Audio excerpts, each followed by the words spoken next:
Okay, so without further ado, it's my great pleasure to introduce our invited speaker for today, Richard Eisenberg, who created WITS in the first place together with Jesper Cox in 2022. And when not creating new workshops, Richard is a language designer and compiler engineer at Chain Street, working on OCaml, as well as furthering his contributions on Haskell and GHC that I'm sure he's well known for with many people in this room. Before that, he's been a principal researcher at Tweak and a assistant professor at Bryn Mawr after completing his PhD under Stephanie Weyrich in 2016. Okay, so take it away. Okay, thanks for that introduction, Sebastian, and for organizing the workshop today. First thing I want to say is this is meant to be sort of an interactive talk. We're not a very big crowd here, and I would love questions as we go. The whole point here is for everyone to learn something new, and you learn best by sort of asking questions and interacting. So please do feel free to raise your hand. So thanks for coming this morning. I want to talk a little bit about levels. Type checker level. Actually, let me just sort of poll the audience a little bit. How many people know what a type checker level is?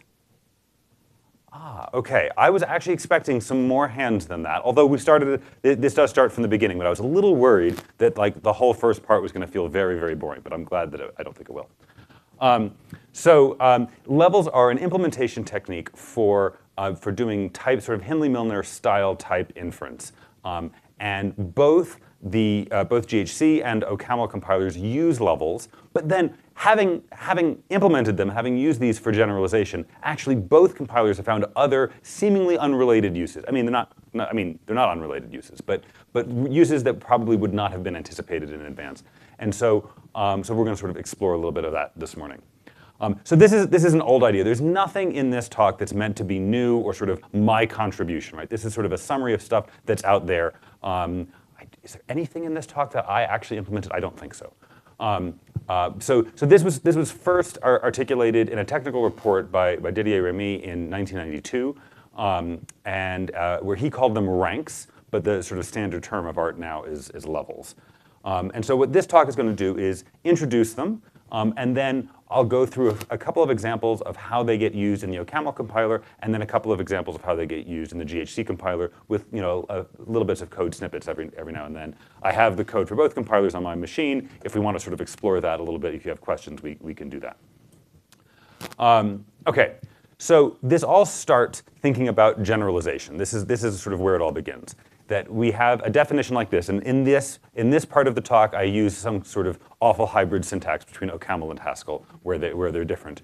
So here, if we define the identity function, we don't know what the type of x should be, and so we're going to invent a fresh unification variable. So I'm using a convention in this talk where I put sort of types for things as a little subscript after the thing. So we'll see that quite a bit here. And so we don't know what the type of x should be, so we say, it's going to be some unification variable. So this alpha, right, this stands for some as yet unknown type that we're going to figure out as we're in the process of type inference. So once I assign that to the binding site for x, I can then label the usage site. And at this point, we're done, right? This is a very simple definition. And so we can now assign a type to id. So here I've taken advantage of the fact that this is not a recursive definition, and I just sort of give the type to id at the very end. If it was recursive, I'd have to do something else, but I don't think there's anything recursive in this talk. And so here we're done. So the argument is alpha, the result is alpha, and then we have nothing more to say about id, so we can generalize this to get a polytype that quantifies over A. So one thing, actually, I think one more there. A couple of other things to notice. So there's a number of sort of notational conventions that I'm bringing in here. So the first is that, as I said, we put the types sort of as a little subscript after terms. The next is I'm using Greek letters like alpha to refer to these unification variables, right? These are little constructs that we would have in an implementation, probably implemented by a mutable cell. Both GHC and OCaml do use mutable cells for this. Although you could imagine not using mutation and just building up a substitution on the side. That would work too. But they stand for some as yet unknown type. as opposed to Latin letters like A, which are sort of proper type variables that you would see in type theory. Right? This A here is a quantified type variable that, when we instantiate that polytype, gets turned into some other type. So there's sort of a slightly different class of thing. The other convention that I'm bringing in here is that I use purple for things that are in the process of inference, green for things that are done being inferred. And that's going to be sort of a bit of a squishy notion for much of the talk, and then I'll actually sort of come back later in the talk and define that a little bit more precisely. OK, let's look at a slightly more advanced example. Here we have swub, which does not, which sort of just x gets passed through right away, and y, on the other hand, we call not on y, so that's going to affect our type inference. OK, so I'm going to need a little bit more room here, so let's move things around. This is the same function, I just made more room. So just as before, we're going to say we don't know the types of these parameters here, so we're going to just assign them fresh Greek letters, and then we're going to label their occurrences. And now, as we type check the function, well, we first see x, its type is alpha, then we get to not. And so we look up not's type, and not is going to have type bool, arrow, bool. So again, this is written in green here because we know the type of not. We don't have to do any work to find it. We just look it up. And then we see that the argument to not is this variable y. So it's not going to be beta anymore, but we're going to unify that beta with bool. And it is meant to be purple here. That's, again, a detail I'm going to come back to later in the talk, why I've labeled that in purple. And then we're sort of done inside the tuple. We can give the tuple itself a type of alpha cross bool, right? The bool coming from the result of the not. And then we can say what the type of swub is it has to be alpha to bool, the two parameters, as well, and then a return of alpha cross bool. When we've done all of that, now there's nothing more to do. And so we can generalize that type and get this polytype. Yes, Vivonia? So what's the meaning of swap, this word? Nothing. It's just a dummy word. Just felt like not writing foo. OK. Yes, Sam?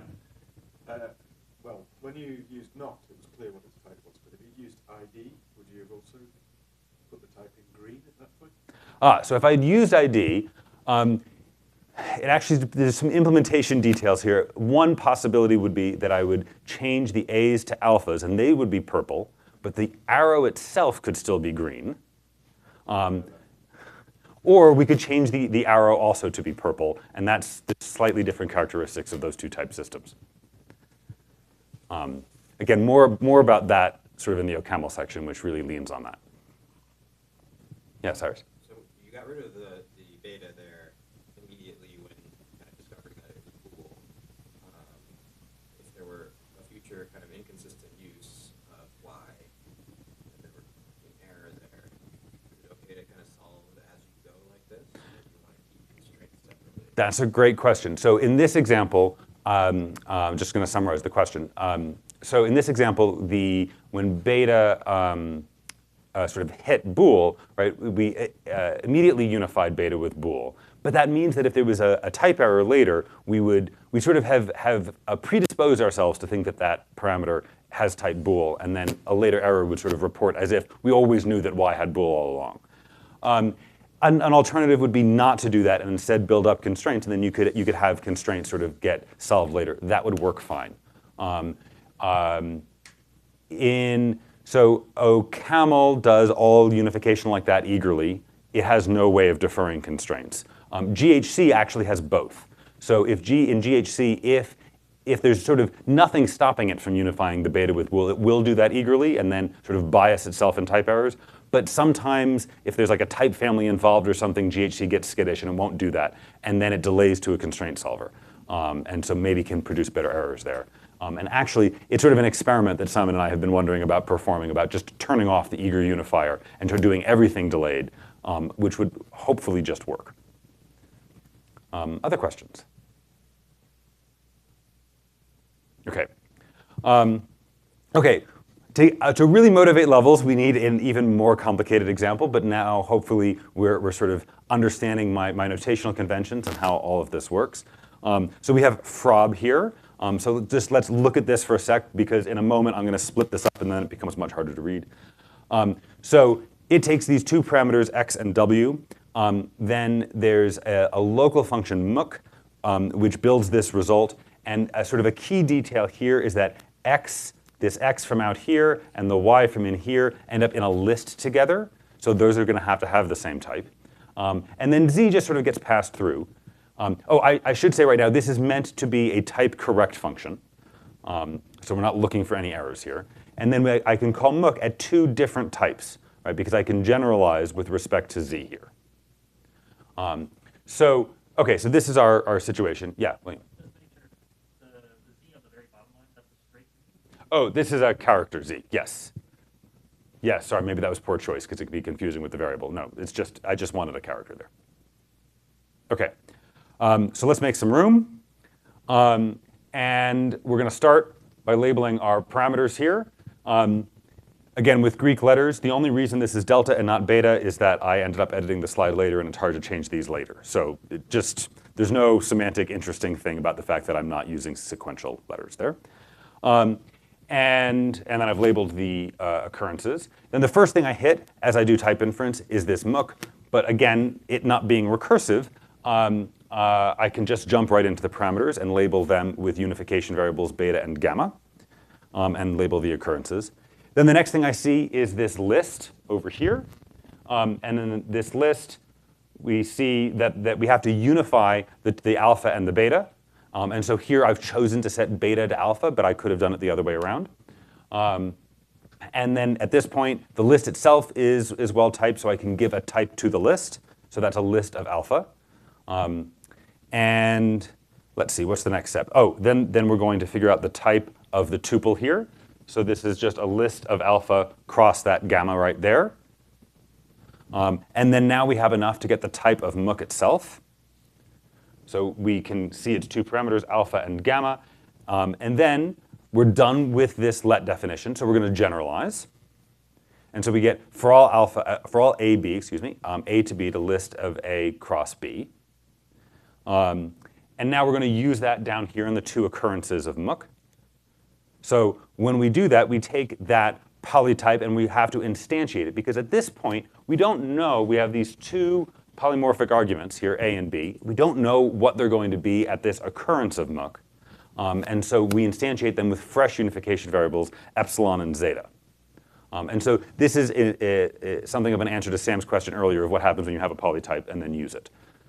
And so here we're going to apply muk to w. W has type delta, so we're going to change that epsilon to be delta. Then we look up the type of 3 and discover that it's int, which I'm just abbreviating to I for space. And so that zeta becomes I.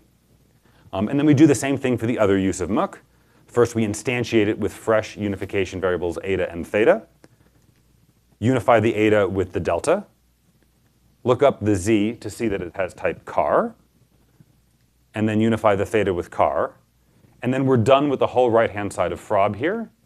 And so we can give a type to frob, reading off the two arguments, and then the result. But something very strange has happened here.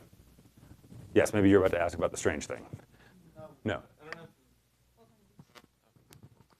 Oh, can you go back one? Not easily. Oh no! Oh, sorry. I can do it not easily.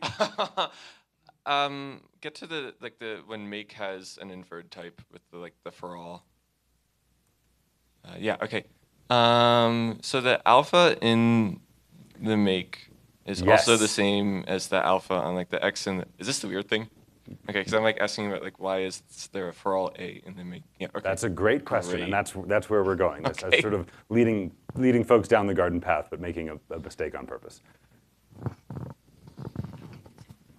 This is just I guess an implementation detail, but specifically when does the type checker decide to generalize? Is it whenever it finishes any let definition?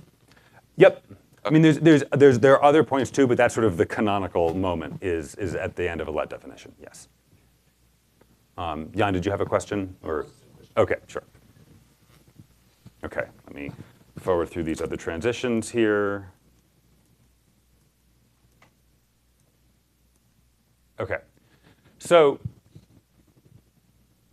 that sort of, as we were watching it, we had this type of MOOC with several unification variables that got generalized. But the type that we got here is wrong. Because it says that the two parameters to frob can have different types, right? This alpha and this delta here are unrelated.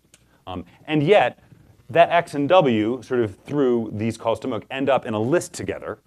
And so they have to have the same type. So somehow we've done something wrong.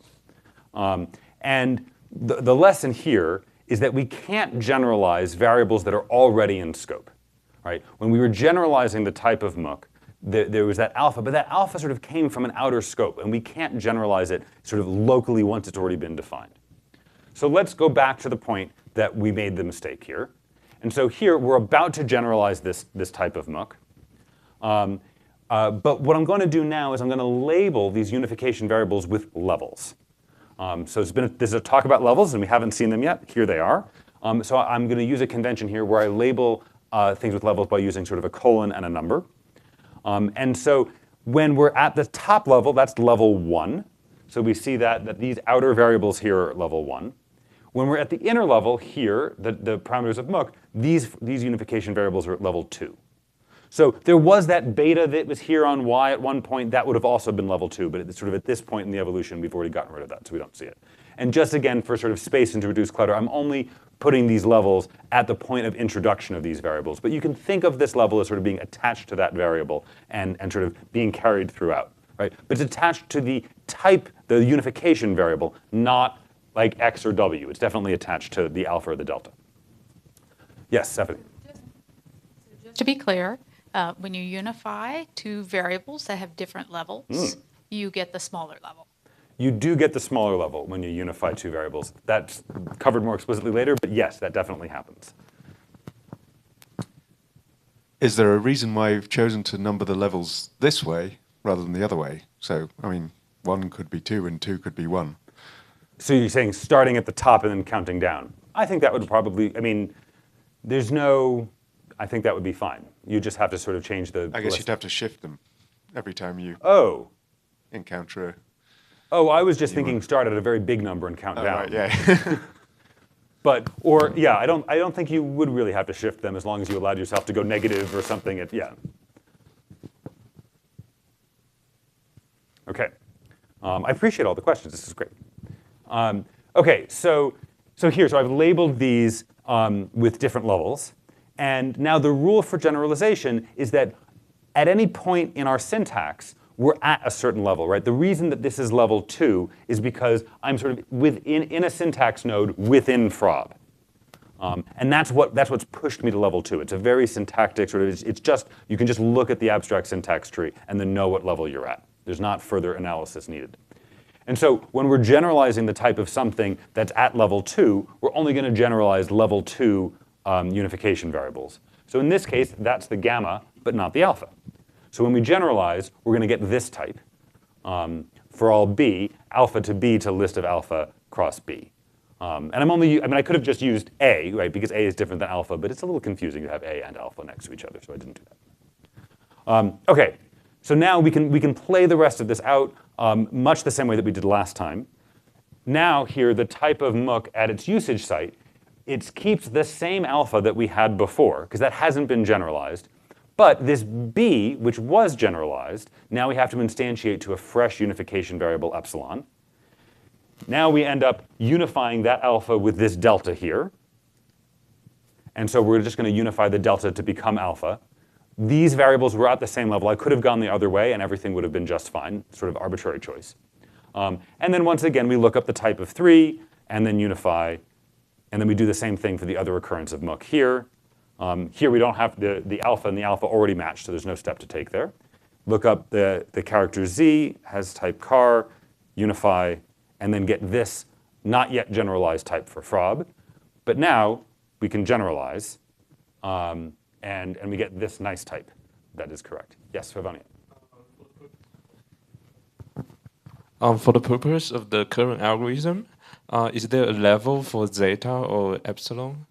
Oh, yes, there are. That's a great question. I probably should have labeled them. They don't come into play in this, like there's no interesting interactions that happen with those levels, but an implementation would have levels on them. They would be at level 1.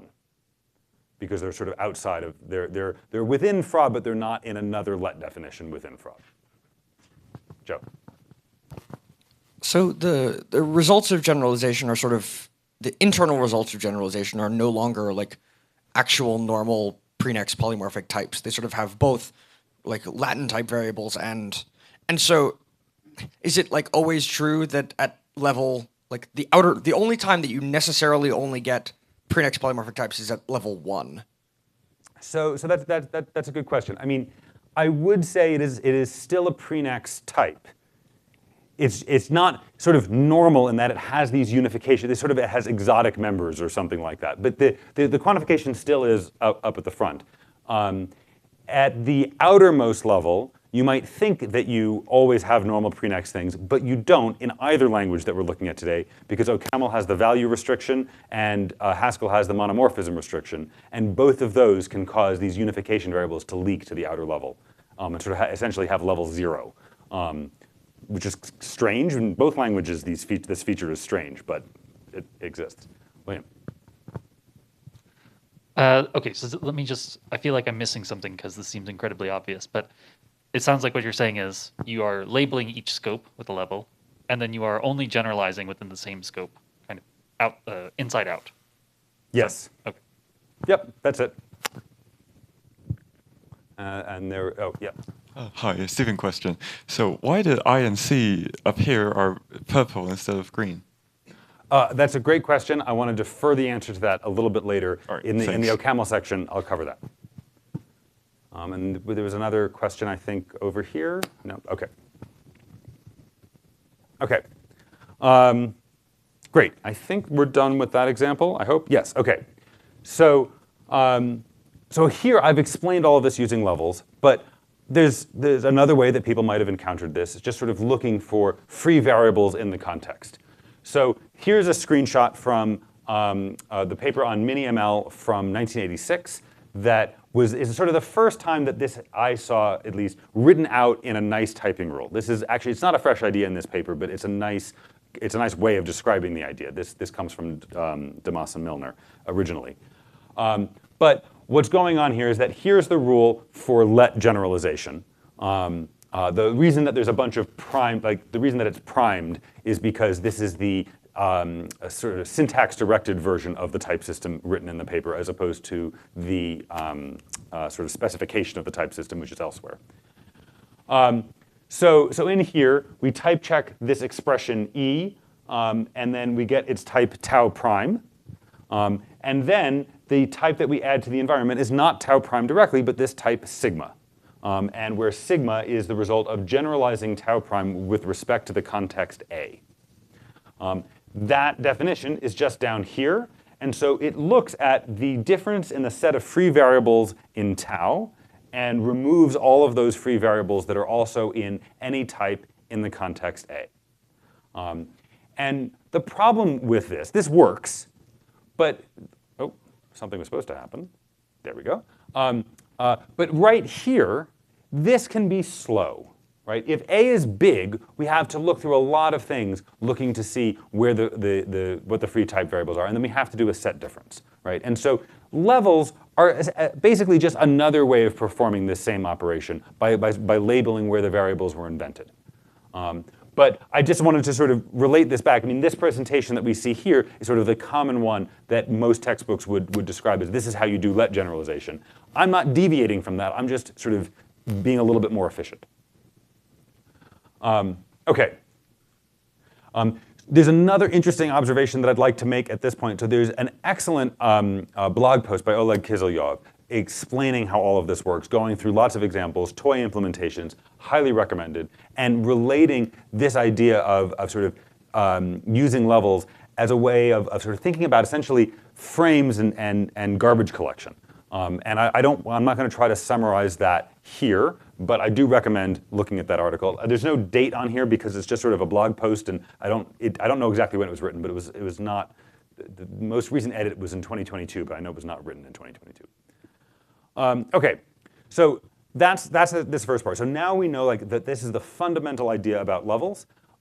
but I want to now dive in and talk about how they work in OCaml, and then we'll come back and look at them in GHC. But before I can even talk about levels in OCaml, I have to explain a little bit about how types work in OCaml.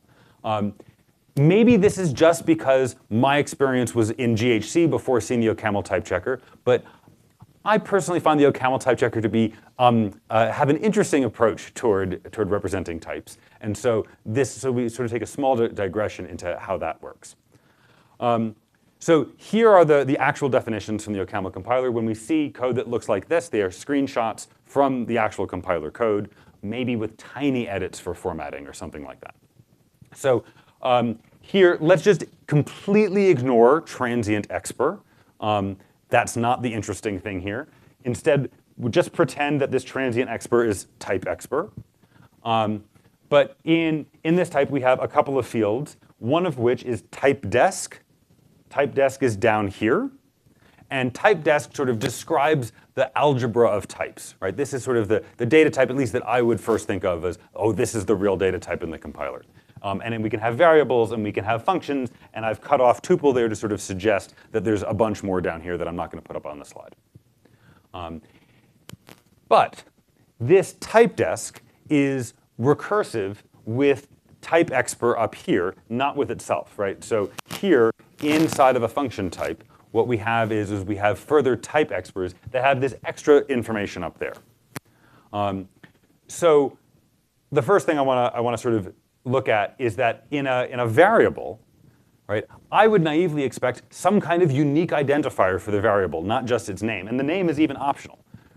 In OCaml, all of these unification variables that we've been seeing, they're actually represented with none here because the user didn't write the name, so we don't have a name to give it, so we just give it none. And so the way that we tell that two variables are the same is by pointer equality on the type expr. So the type expr, as you saw, has mutable fields, and so that means that pointer equality is a well-defined notion on type exprs. And so if I have one tvar here and one tvar there, and I want to know, are they the same variable, I have to sort of zoom out one level, find the type expr, and then use pointer equality. And I mean, that's a unique identifier. This works. At least for me, as a type system implementer, when I first came across this was quite surprising. But that's how tvars work here. Then the next thing I want to look at is that the level, as I presented it earlier, a level was something that was associated with a unification variable. And so I would expect it to be on a tvar, but it's not. Instead, every expression has a level, and in fact, those are mutable. So I'm going to talk about those two details in the next couple of slides. But again, when I first came across this was quite surprising to me. So the first question is, what does it even mean to have a level on a type, right? When it's these type variables, these unification variables that seem to want to have levels. And so here I've switched now to actually using proper OCaml syntax. And so if I have a type that looks like this, that type really only makes sense at level 2 or greater, right? If this type somehow flowed out and was the type of a variable at level 1 outside of that bit of the syntax tree, this level 2 just doesn't make any sense. I don't know what that would mean. And so if I want to assign a level to the entire type, it's just the max of the levels of its variables. And so that gives us at least a semantic idea of what it could mean for a type to have a level. As it turns out in OCaml, this is not necessarily a tight bound. But as long as it's at least the max of its levels of its vars, then that's fine. So we're always going to have an invariant that actually the level on a type is greater than or equal to the levels of all of its, well, not just variables, but components, right? Because each type going down the tree has one of these levels. OK, so now we understand sort of how a whole type can have a level. Why are they mutable? And that's because in OCaml, types are not trees. I always like to think of types as trees, but in OCaml they are graphs. OCaml supports recursive types, and I don't just mean, so in something like Haskell, Haskell has recursive types, but there's always a type constructor that sort of mediates, and then you can look up that type constructor, and the structure in memory is still just a tree. But in OCaml, they're really graphs. So in the object system in OCaml, you can end up with types that contain themselves, and also there's the rec types flag to OCaml that allows you to even create tuples that contain themselves.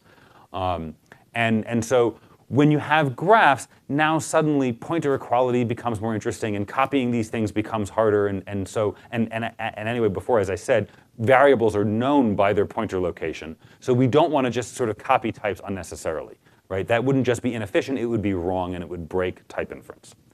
And unification and generalization operations can change the levels. So we really need to mutate those levels in place. Otherwise, the language wouldn't work, or this particular implementation wouldn't work. OK, so we have these mutable levels on types. In OCaml, when we infer the type alpha at level 1 goes to alpha at level 1, that just generalizes to this type here, where both alphas are now at level infinity.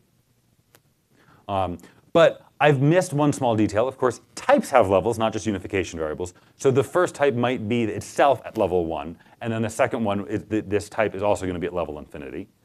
And we need to change the whole type to level infinity as we generalize, because otherwise we would violate that invariant that the level on a type always has to be greater than its components.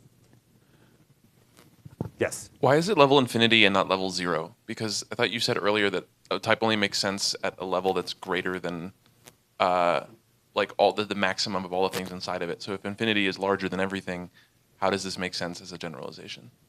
So that's a great question. And in practice, in the OCaml type checker, there's a number of places that do a level comparison, but have a special case in case it's infinity, sort of to deal with that. It is pretty good to use infinity for this, but not perfect.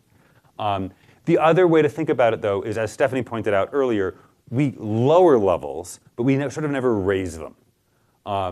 In that this type makes sense sort of at all contexts.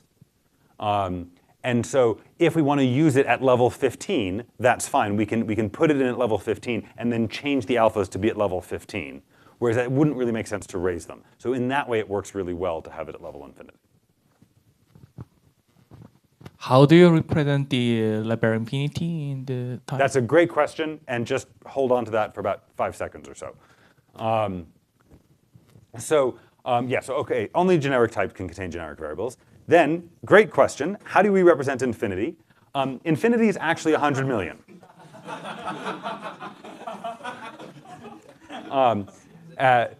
And so this again, this is real code from the OCaml type checker. And infinity really is just 100 million. Because for reasons that I have not yet explored, it needs to be less than 2 to the 27. And I did check as I was preparing this. 2 to the 27 is indeed greater than 100 million by a bit.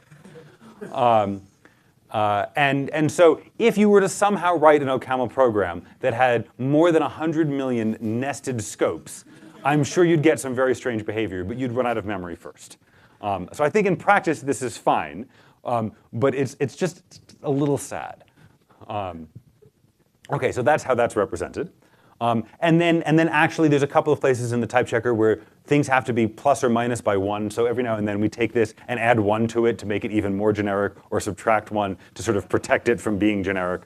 Very strange stuff. The other interesting thing here is that there is no for all. So when I took that type and generalized it, in the examples at the beginning of the talk, I added a for all A. But I have not done that here. And that's because OCaml does not or rather, the way that OCaml represents sort of generalized variables as opposed to unification variables is just by their level. That's the way that we recognize the difference. There's no explicit quantification. Yes?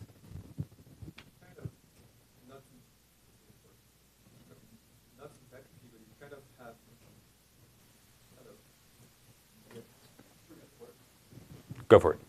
They kind of have universal quantifiers in OCaml.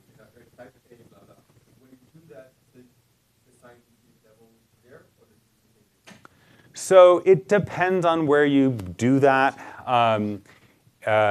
In like if you say like let f colon like tick a dot, and then that's a way of saying that.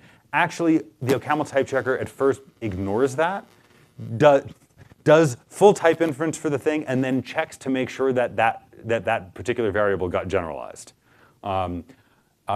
In other contexts, it will create something. The OCaml type checker does actually have a notion of a generalized variable that's different from a unification variable, but it's not used very much. And so I can't remember which construct causes that to come into play. No, type A blah, blah, blah doesn't do that. Type A actually gets desugared in the parser to the tick A dot plus a type A somewhere else. I think maybe it's in record fields that have quantification that use the proper one. It does exist in the type checker, but it's not the thing that relates to this talk. Yeah, Sam. Yeah. Clarifying that again. You're saying that by default, the OCaml implementation has no notion of an object level type variable. That's right. It only ever has unification variables, just some of them have level of infinity. Yes, right. Yeah, that's right. Yeah. I have to get back to that 100 million for a sec. Yep. So I can see that it's a practical solution, maybe even simplifies some code, but do you also know of bugs that may have caused, especially around that ±1? I mean, around the plus and minus one, yes, but if we had some other representation for generic level, I think the plus or minus, I think those bugs would have existed regardless of the use of a specific number. No, actually, I don't know of specific bugs that are caused by that, because 100 million is a lot bigger than 1 and 2. That's true, yeah. And even in a complex OCaml program, you're not going to get more than 10 or so. I mean, it's sure. You don't. But like, if it had been, say, a separate constructor, then it would not be possible to accidentally increment it. That's true, but I think that the code that does that would actually be significantly more complicated than the way that it's currently written. Makes sense. It's like the way that it's currently written. When you first look at it, you kind of don't know what's going on, but then you read a description of it and it makes good sense. And I think it's somewhat simpler implementation than it would be otherwise, actually. Okay. So the only way that we know about these sort of generalized variables is by their level. And so that means that when we take, like the example that we saw with Mook, when we used that, we then had to sort of instantiate the quantified variables. The way that happens in OCaml is by using this instance function, which takes a copy of a type and changes all of its generic parts to be at the current level. Right? So remember, at every point in time, I didn't really push this point earlier, but at every point in time, we sort of know what level we're at. Right? We know how deep in the abstract syntax tree we're sitting. And so this instance function, every time we sort of look up a type, we have to call instance on it to bring it down to the correct level. Okay, and the other important thing here actually with instance is that it also makes a copy of the type. So that way, as we're doing unification on it, we don't want to edit the master copy of Mook's type. We just want to edit the particular copy that's being used here. So the copy part is important. Okay. Yes? How does that interact with the pointer equality that you mentioned? Yeah, so how does that interact with the pointer equality? So the generic variables, when we do that copy, will get copied, but we want them to be copied because any changes that we make to the generalized variables, we don't want to affect the master copy. The non-generalized variables don't need to get copied because of this. So as we're doing that copy, as soon as we find a type whose level is less than infinity, we don't copy that part, which is both an optimization but also necessary for the reason that you just said. I also have a question. What you said earlier, you said that because the fields are mutable, the pointer equality is well defined. Would it not be the case? Should the field not be mutable? So yes, if you look at the specification of pointer equality in OCaml, it is only well defined on types that have mutable components. And has the behavior with pointer equality ever caused bugs, like related question to earlier? I mean, I don't. That's a good question. I don't know a good answer to that. I mean, that's like not specific to the OCaml implementation. I mean, this is just sort of a property of the language in that if you try to use pointer equality on immutable things, maybe it's been copied, maybe it's not. I mean, in the type checker, I mean specifically. No, I'm not familiar with that. It's again, it depends on what you mean by like, is that what's causing the bug, right? If you make an unnecessary copy of something, now that pointer equality fails, but the unnecessary copy is kind of the bug. It's not. Fair enough. Yeah, it's not the choice of pointer equality. Sure. Okay. Let's see, where are we going next? Yes. So, so here we have just sort of one more example. Here I want to talk about unification. I talked about generalization, and I want to cover unification. So if we have this function, we're again going to have to unify the type of x with int. And so I've split it up here and written it in prefix form so that we can do type inference. So as usual, we guess the type of x is going to be some unification variable alpha. I have not written the levels here because we don't have a lot of nesting, so I didn't bother with the levels on this one. And then we look up the type of plus to see that it's int, arrow, int, arrow, int. And we're going to have to unify alpha with int, and we get int. But here we get purple int instead of green int. And the reason for that is that when we unify the alpha with int, we have to take the level of int and lower it to the level of the alpha. And the reason that we do that is that we're actually still doing inference on x. And so this is sort of a quick explanation of what's going on whenever we've seen this in previous slides, that as we're doing unification, we always end up at the lower level of the two things being unified. That's always the property that we're going to have. But why do we do that? It's because we want to know the difference between what we're sure of and what we're inferring. And why do we want that? Here's an example.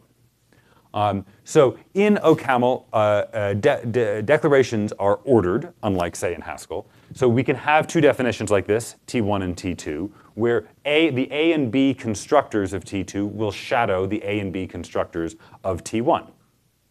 And this is not uncommon in OCaml code. In the definition of F1, we come across and we see, well, what is the return type of F1? Well, it has to be the same type on both branches of the if. And so we see the C first. So we know then that we're returning T1.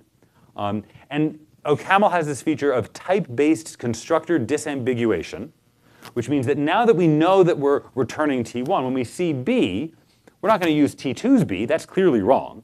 We're going to use T1's B, even though T1's B is shadowed. And so F1 is accepted. And I'll get back to this warning in just a moment. In F2, on the other hand, we see B first. That's going to refer to T2's B, because that's the one that's in scope. And then when we see C, well, that's clearly the wrong type. And so we get a type error saying T1 does not equal T2. Of course, this is slightly sad, or maybe more than slightly sad. This is sad. Because generally in type inference, we want not to care about what order we do type inference, right? It just so happens that we do the then branch before the else branch. But of course, there's no principled reason to do it that way. And we would like to be able to design a language that we can swap these things the other way and still have our programs type check. And so for this reason, OCaml has a principal mode, which happens if you pass -principal when you're compiling. And in that case, it will warn on F1, saying that, oh, you know, the type-based disambiguation of B was done non-principally. How does it do that? It does that by noticing that here we invented a unification variable for the result of the conditional. And then when that unification variable unified with T1 after looking at C, that T1 got lowered down to level 1. And that meant that when we were trying to do the disambiguation on B, we could see that the type was at level 1, not level infinity. And because it was at level 1, we knew, this is just sort of the result of some inference that's still happening. We're not really sure. We should warn, because maybe this is fragile. There are ways of getting a type ad infinity. If I had put a type annotation, not on C, if I had put a type annotation sort of around the whole thing, then that type would have, there's sort of an exception in the way that the levels flow, and then that type would have stayed at level infinity, and then we would have known that the type-based disambiguation was reliable. So this is sort of one of these other extra features of levels that get used in OCaml, in that we can say something that's at level infinity is something that we sort of know solidly and that we can use in a reliable way for this disambiguation. Anything at level less than infinity, oh, this is still an inference, we're not quite sure yet. I saw some questions. Maybe you don't know this, but has anybody looked to see how much code would break if you turn this warning into an error? Oh, I mean, the compiler itself has this warning as an error. So in the compiler source code, I couldn't write F1. I know at Jane Street we do not use this principal mode because it actually slows the compiler down, not by much, but it's measurable to do these extra checks. This didn't used to be allowed in OCaml. It's fairly recent, like OCaml 4 or so, I think. Okay. You were allowed to do this. So. Okay, that's good to know. Okay, so I think that's the end of OCaml. Oh, yes, another question. Yeah, really short one. When you pull in or the types like of say it was plus before, like a top level function, are you receiving a fresh like mutable structure of the type of the like function or whatever? Yeah, so that's a good question. So for a non-parameterized for a type without any variables like plus, okay, we could get away without doing that call to instance. As it turns out. And I've sort of been a little loose with this in these slides and was a little worried that someone would call me on that, as you have. But actually, when we look up plus in practice, it would get lowered down to the current level in OCaml, because every time we sort of look up a type, we then instantiate that type, even if there's no variables in it, and change all of its levels down to the current level. So every time you get it, it's like you're doing something new, kind of. Yes. Okay. Yeah. Thanks. Okay. I think let's move on to GHC. Yes. So the generalization scheme that we saw at the beginning takes place in GHC, just like it does in OCaml, but of course the implementation is quite different. So here is the data type definition for TC level, TC standing for type checker. And this is not an int in GHC, but instead it's a data type that wraps an int. Interestingly, and only quite recently, as part of quick look, that's what the QL stands for, we've had to add infinity to this type in GHC also. But instead of using 100 million, we're actually just using a different constructor. And so the other thing that I've highlighted in the snippets of GHC code that I've shown here is there's quite a lot of comments in GHC and not quite so many comments in the OCaml source code. In any case, this QL inst var, I do wonder how this might relate more to OCaml, being that it's another way of standing for infinity, but for a totally different use than what OCaml does. And I have not thought closely about how these things might line up. But we're going to ignore QL inst var for this talk. So that's TC level. And then now we can look at the type structure in GHC, which is graph-like, which is tree-like, not graph-like. So we have the type, which has a bunch of other constructors that we don't see here, but this is the one that's interesting for us right now. It can contain vars. This is a var, which also has other constructors, which we're not going to look at right now. But it has a tick-tie var, so this is a type variable as it exists in the type checker, as opposed to a type variable as it exists in the core language of GHC. But again, we don't see that other case here. So here we have a name that might get printed out to the user, but this also has a unique. So we're not using pointer equality in GHC, but we're just, when we want to compare two variables, we just compare their uniques. It has a kind. This is the kind of the variable because Haskell is a higher kinded language. And a tick-tie var details, where this is the full definition of tick-tie var details.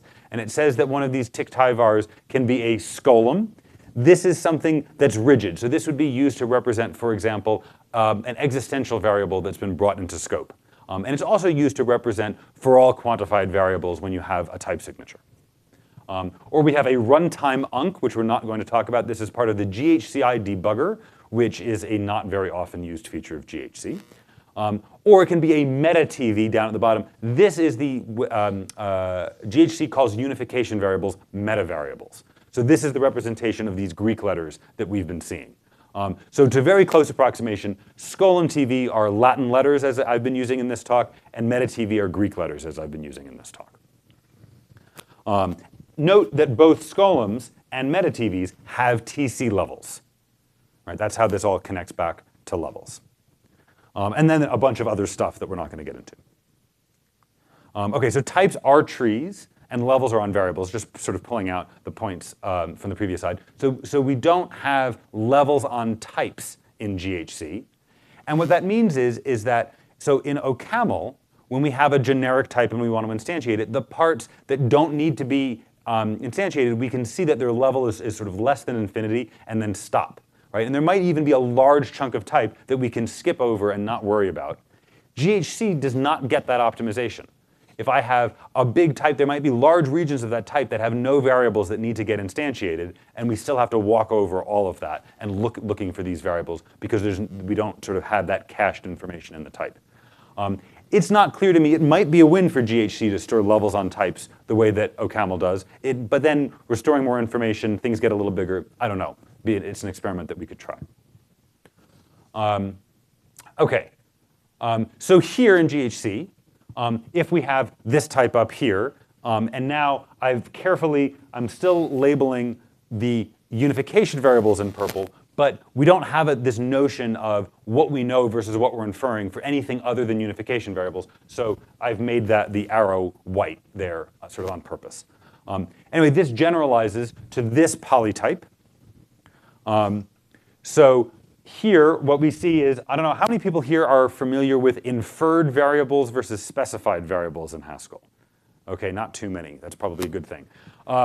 So Haskell allows you to use visible type application, and that means that we can purposefully instantiate certain type variables, but we don't want to do that for types that have been inferred because the order of the type variables is then squishy. And so for this inferred type, we put braces around it, which is actually syntax you can write in Haskell to prevent someone from being able to instantiate that variable. But that's what these braces are doing. Not all that important for this talk, but I wanted to get that detail right. And when we're doing this, so here we have the type in GHC again. So we saw tie var tie. There's also a for all tie, which stores a for all tie binder. And that's a representation of this A and its braces. Right? So there's several different flavors of binders and such, but it includes the name and it includes sort of whether it's inferred or specified or a couple of other possibilities. And then the payload type. This is just a tiny snippet of code that actually constructs this thing. So there's a lot of code in GHC around generalization, and I needed to find something that I could put on the slide. So after we figured out the quantified type variables, the QTVs, and an inferred theta, theta is the word in GHC used for sort of a set of class constraints that might get inferred on a function definition.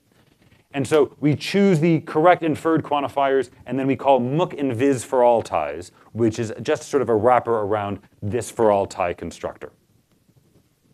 And so that's how we sort of construct this thing here. And then there must be a substitution that actually applies the binders. Maybe that's already been done in mono tie prime further up. Okay, so that's how generalization happens. There's a key step. I wasn't sure how much time we would have. I don't think we have time to start sort of pouring through the GHC source code, but I'm happy to show that to you later. Okay, unification in GHC. So here's a little example. We have an outer function and an inner function, and the key thing here is that the types of x and y are going to get unified when they end up in the same list. So x is going to get a unification variable alpha at level 1. Y will be beta at level 2. And then when we get here, we're going to have to unify. So we have this unification problem, alpha at level 1 against beta at level 2. And at first, it seems that we have two different choices of how we're going to unify these. Do we set beta to alpha, or do we set alpha to beta? But it turns out that this is not an arbitrary choice. Setting alpha to beta would be bad. right? Because beta is at level 2. So if we let that flow into alpha, then that means that a level 2 thing now can be seen at places where level 2 just doesn't make any sense. And so we don't want to do that, and instead we want to do this. And indeed, there is code specifically in GHC that sort of does this comparison and tries to show it to you. I wanted to get it on the slide, but like, there's not one crisp spot. There's instead hundreds of lines of code that do a lot of things, including this. And so that's all in U unfilled var1, which again, I don't think we have time to sort of delve into right now. Another thing that GHC uses levels for is to check for Skolem escape. So this is one of these other things. Again, levels sort of starts out thinking about generalization, but here's another good usage.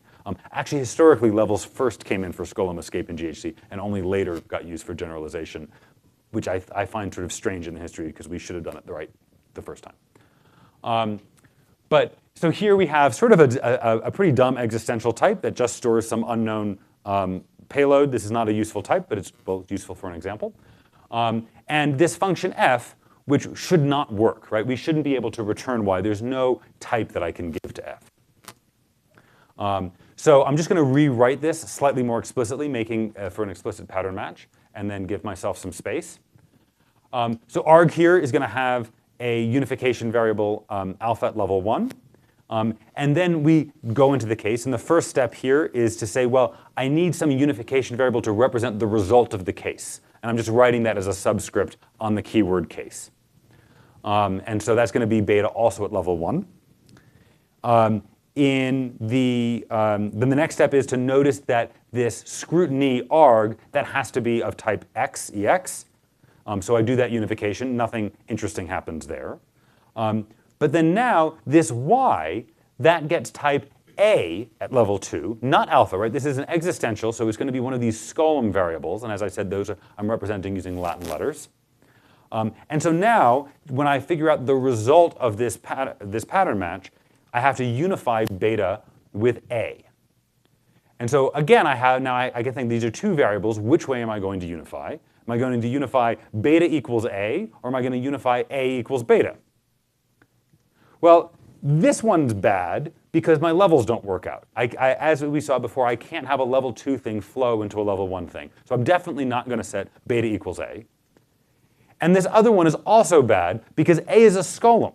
It's not one of these things that I can fill in. This just doesn't even make sense. And so indeed, neither of these is going to happen, and I get a type error.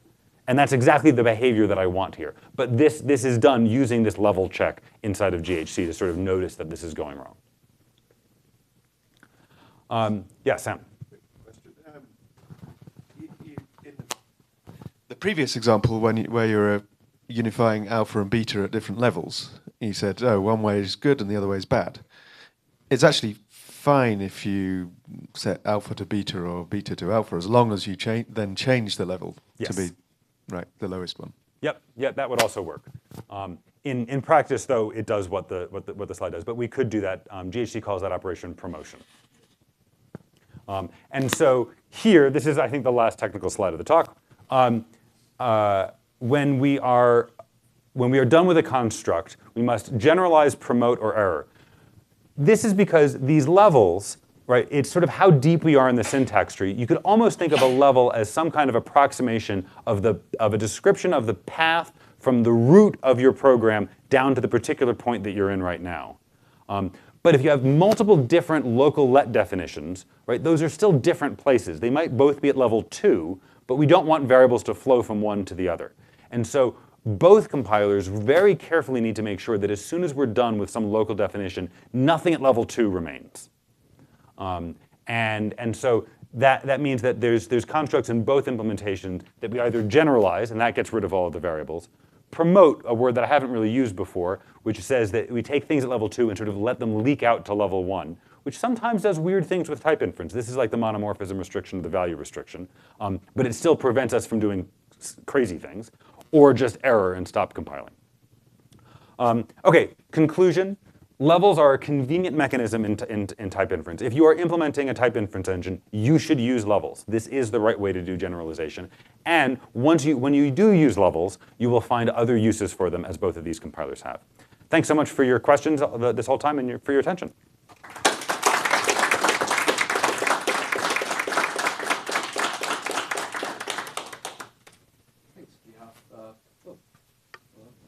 we have time for maybe one more question. And otherwise, maybe a look into GHC could be an interesting continuation time. Yeah. Yeah, it's really excellent talk and very approachable.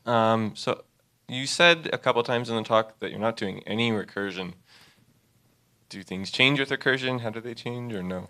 No, recursion doesn't pose too much of a problem. It just means that on a recursive definition, you invent a unification variable for the type of the function itself, so that at recursive occurrences, you know what it should be. And then through unification, it just sort of gets solved. It would just mean extra steps in the examples, but it doesn't pose any particular challenge.